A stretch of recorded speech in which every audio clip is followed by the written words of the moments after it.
اللہ الرحمن الرحیم الصلاۃ والسلام علی رسول اللہ صلی اللہ علیہ وآلہ وسلم۔ عورت کے بارے میں آخری بات، ویسے تو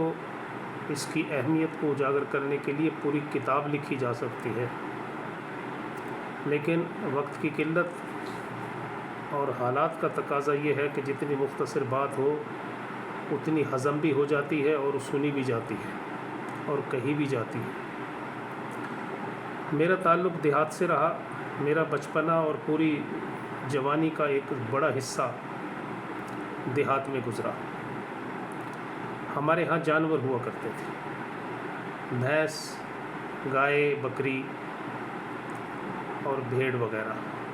لوگ رکھتے تھے، ہم بھی رکھتے تھے۔ وہاں ہم نے دیکھا کہ جس جانور کے پیٹ میں بچہ ہوتا تھا اس کی بڑی حفاظت اور بڑا خیال رکھا جاتا تھا، یہاں تک کہ اس کو ایک سٹک ڈنڈا بھی نہیں مارا جاتا تھا، اس پہ اس کی خوراک کا بھی خیال رکھا جاتا تھا،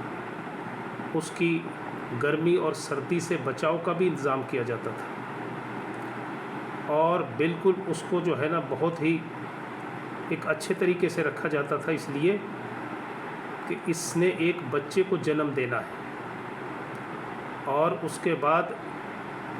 اس بچے کی اس نے پرورش کرنی ہے، اس ماں نے۔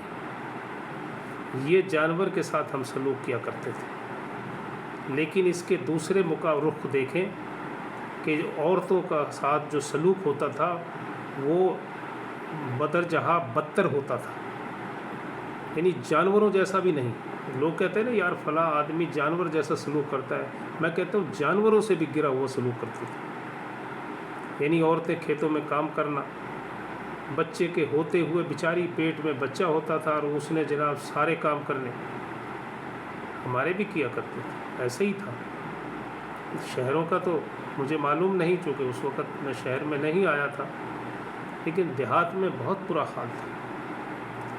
بالکل خیال نہیں رکھا جاتا تھا۔ پھر اس عورت کو جو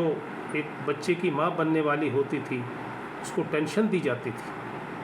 طرح طرح سے باتیں کی جاتی تھی، جبکہ اب یہ ٹیسٹ ہو چکا ہے اور یہ ثابت ہو چکا ہے کہ اگر بچے کی ماں کے پیٹ میں بچہ ہوگا اس کو اگر ٹینشن دی جائے گی تو اس کے اثرات پڑیں گے۔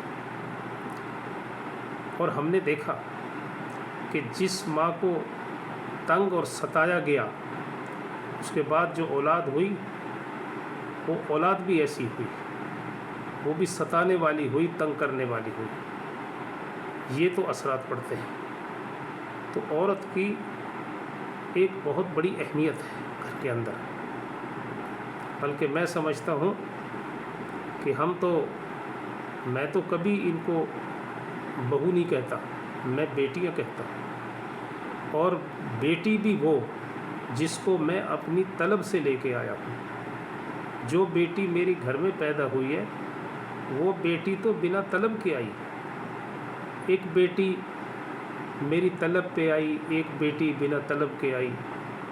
جو بیٹی میں بنا طلب کے آئی، جو بیٹی بنا طلب کے آئی وہ بنی مہمان، اور جو میری طلب پہ آئی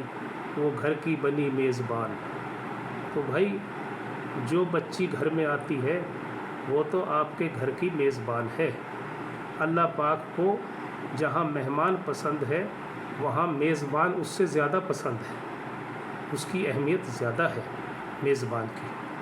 اور اس نے ساری گھرداری کرنی ہے، گھر کو سنبھالنا ہے، آپ کی نسلوں کی جو ہے وہ پرورش کرے گی۔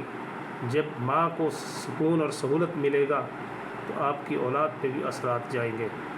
اس لیے جو بچیاں آپ کے گھروں میں آتی ہیں ان کو آپ اپنی بیٹیاں سمجھیں نا، وہ بیٹیاں ہی ہوتی ہیں، سمجھنا کیا مطلب ہے، وہ ہوتی ہی بیٹیاں ہیں۔ کوئی چیز آپ اپنی طلب سے لے کے آتے ہو اس کو کتنا جناب آپ جو ہے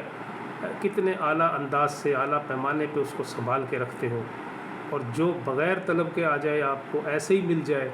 آپ کے ہاں اس کی اہمیت نہیں ہوتی، اس کی قدر نہیں ہوتی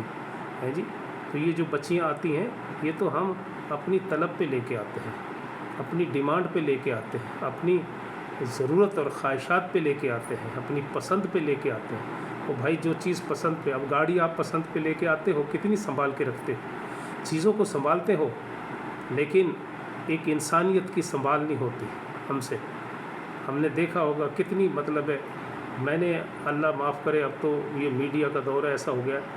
اب تو حالات یہ ہو گئے کہ بچی بیچاری آتی ہے، آتے ہی کھڑکے دڑکے شروع ہو جاتے ہیں، اور وہ بیچاری تنگ آ کے جو ہے نا وہ طلاق لے لیتی ہے۔ کیا کریں، اب یہ حالات ہو گئے۔ کچھ بچیوں کا بھی قصور ہے، بچیوں میں بھی برداشت نہیں رہی، یہ بھی بات ہے۔ دونوں چیزیں پہلو ماننے پڑیں گے، لیکن بات یہ ہے کہ جتنا ہو سکے اتنا تو کم از کم کیا جائے، بس جب نہ ہو بس سے باہر ہو جائے۔ اب بچی اگر اس طرح کی آ جائے،